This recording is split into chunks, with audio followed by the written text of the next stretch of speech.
반갑습니다. 오늘도 여러분들의 성공적인 배팅 라이프를 위해 불철주야 분석하는 분석의신입니다. 책임감을 가지고 100%의 적중률이 아니라도 반드시 수익 실현을 도와드리겠습니다. 널려있는 뻔한 자료는 빠르게 넘기고 포인트만 집어 이 영상 하나로 여러분의 판단이 설 수 있게 하겠습니다. 구독과 좋아요 눌러주시면 감사하겠습니다. 첫 번째 경기는 라이프치히와 슈투트가르트입니다. 라이프치히는 지난 경기에서는 중앙지향적인 라이프치히의 단점이 드러나고 말았습니다. 중앙에서는 상대의 전진을 4명의 미드필더 역할 선수가 제어할 수 있다는 것을 증명했지만 상대가 측면을 우회하면 수비진이 불안해지는 것입니다. 지난 경기 상대의 측면 공략에 애를 먹은 것이 실점으로 이어지고 말았고, 문제는 슈투트가르트가 보움전에서 보여준 측면 우회와 성과가 매우 뛰어났다는 것입니다. 슈투트가르트는 지난 보움전처럼 경기 내내 자신들의 페이스로 가는 것은 불가능할지도 모릅니다. 그러나 지난 경기에서 사도움과 두골을 합작한 측면 자원들의 폼이 그대로라면 라이프치히의 골망을 흔드는 것이 불가능은 아닐 전망입니다.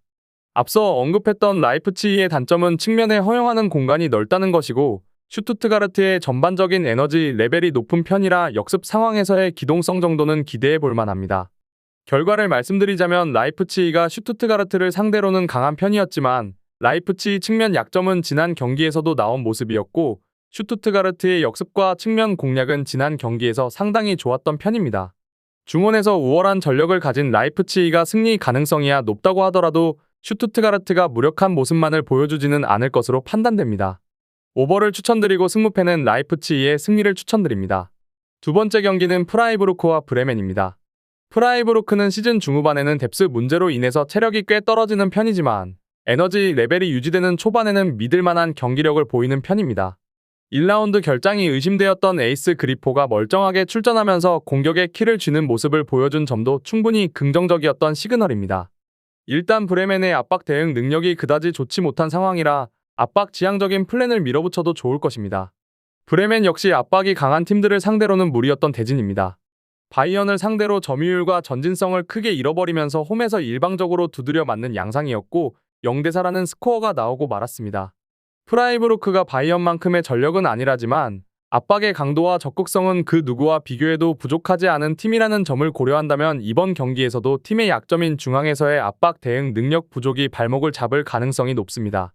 결론을 말씀드리자면 프라이부르크의 우세를 기대하는 매치입니다.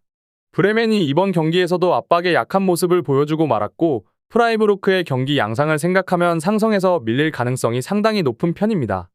프라이부르크는 그리포의 빠른 합류도 도움이 될 것이고 킥을 이용한 세트피스도 상당히 쏠쏠한 득점 루트입니다. 프라이부르크의 승리와 오버를 추천드리는 경기입니다. 세 번째 경기는 쾰른과 볼프스부르크입니다. 쾰른은 공중볼 경합 능력만 보면 승패 패턴을 알 수 있는 팀입니다. 이 팀이 압박과 무한정 올리는 크로스 위주로 경기를 풀어가기 때문인데 지난 경기 도르트문트에게 패배한 것도 기본적으로 훈멜스 쥘레 라인이 공중볼에서 강점을 보이는 유형이기 때문입니다. 다행인 점은 볼프스부르크가 공중볼 경합 능력이 아주 뛰어나지는 않다는 점인데 물론 쾰른의 호전성을 이용한 역습은 늘 쾰른의 발목을 잡는 요소이기는 했습니다.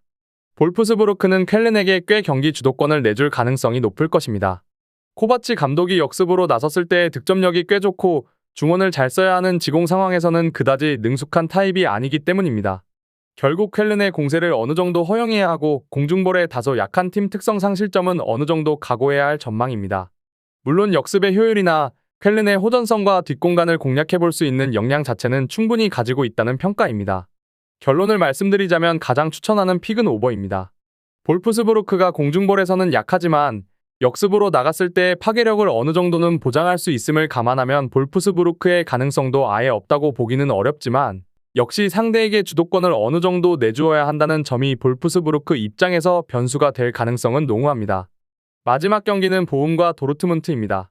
보움은 도르트문트를 공략해왔던 플랜은 있습니다. 기동성이 다소 아쉽고 라인을 끌어올리는 상대의 뒷공간을 바로 노리는 것이었습니다.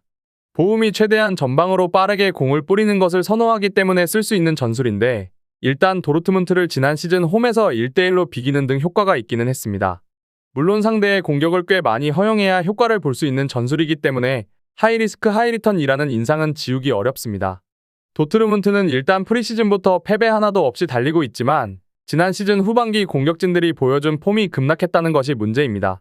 지난 경기에서도 하위권 팀이 운영하는 것 마냥 버티고 버티다가 말런의 극장골로 겨우 쾰른을 잡아냈습니다. 훈멜스 줄레 조합의 약점인 기동력 문제 때문에 도르트문트도 보움 원정을 아주 가볍게 생각하기는 어려운 편입니다. 그 와중에도 승점 3점을 잘 챙기고 있다는 것 자체는 긍정적으로 볼 수 있을 만하기는 합니다. 결론을 말씀드리자면 일단 결과를 챙기고 있다는 면에서 도르트문트에 손을 들어주기는 하겠습니다. 그러나 보움이 다이렉트함으로 도르트문트를 꽤 애먹이는 경우가 있음을 감안하면 도르트문트도 실점 영향에서 자유롭다고 하기는 어려울 것 같은 상태입니다. 도르트문트의 경기력도 좋다고 보기는 어렵습니다. 오버 쪽으로 접근하는 것이 제일 현명하다고 판단됩니다. 제가 지금 드리는 정보는 초안을 바탕으로 널려있는 뻔한 자료는 다 패스하고 간략하게 설명을 드린 것입니다. 추가적인 조합을 원하신다면 구독과 좋아요를 눌러주시면 감사하겠습니다. 더 다양한 경기에 대한 세부적인 분석과 결과를 가져올 수 있도록 최선을 다하겠습니다. 여러분이 건전한 스포츠 문화를 즐기실 수 있도록 항상 최선을 다하도록 하겠습니다. 시청해주셔서 감사합니다.